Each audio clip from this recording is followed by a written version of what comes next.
Eric Dane, Grey's Anatomy, en est allé à seulement 53 ans, voici sa dernière apparition il y a plusieurs mois. La triste nouvelle est tombée cette nuit, Eric Dane, star des séries Grey's Anatomy ou encore Euphoria, n'est plus de ce monde. Il nous a quittés à l'âge de 53 en ce jeudi 19 février 2026 des suites d'une sclérose latérale amyotrophique. Ces derniers mois, il était apparu de plus en plus diminué. C'est toute une génération qui pleure. Après la triste disparition de James Van Der Beek, on apprend le décès d'Eric Dane, l'acteur révélé au grand public notamment grâce à son rôle emblématique du Dr. Sloan dans Grey's Anatomy ou encore dans la peau du terrifiant Carl Jacobs dans la série Euphoria. À 53 ans seulement, il s'en est allé ce jeudi 19 février des suites d'une sclérose latérale amyotrophie, une maladie neurogénérative qui affecte progressivement les capacités motrices plus connues sous le nom de maladie de Charcot, comme l'a confirmé sa famille aux médias américains People Magazine.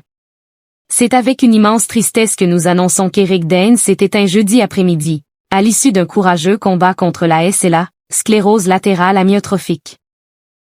Il a passé ces derniers jours entouré de ses amis les plus chers, de son épouse dévouée et de ses deux magnifiques filles, Billy et Georgia, qui étaient le centre de sa vie, ont écrit ses proches dans un communiqué officiel. Tout au long de sa maladie, Eric s'est engagé avec passion pour sensibiliser le public et soutenir la recherche, déterminé à faire avancer la cause pour celles et ceux qui mènent le même combat.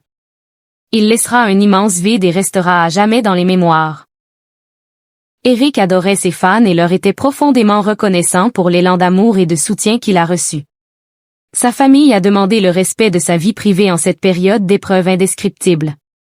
C'est en avril 2025, il y a moins d'un an, qu'Eric Dane avait annoncé le diagnostic de sa maladie.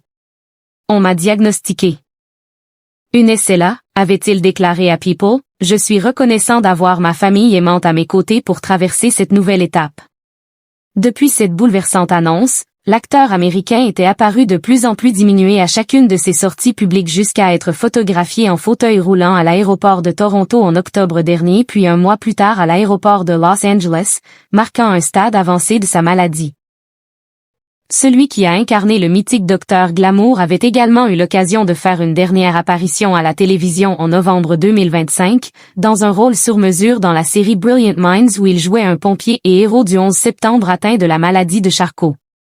Eric Dane n'avait récemment pas pu se rendre à un important événement. Son état avait, semblait-il, empiré en début d'année puisqu'il n'avait pas pu se rendre à un événement très symbolique. En effet, Eric Dane devait être honoré en janvier 2026 lors d'une cérémonie organisée par ALS Network à Pasadena en Californie, afin de saluer son engagement et son rôle dans la sensibilisation autour de la sclérose latérale amyotrophique. Il devait recevoir le prix d'Advocate of the Year mais son état ne lui avait pas permis de se déplacer à l'événement. Ce prix est plus qu'un honneur, il reflète la force et le courage incroyable que je vois chaque jour au sein de la communauté touchée par la SLA, avait-il déclaré à l'annonce de sa distinction montrant encore une fois tout son dévouement pour la cause. Son souvenir restera gravé dans les mémoires.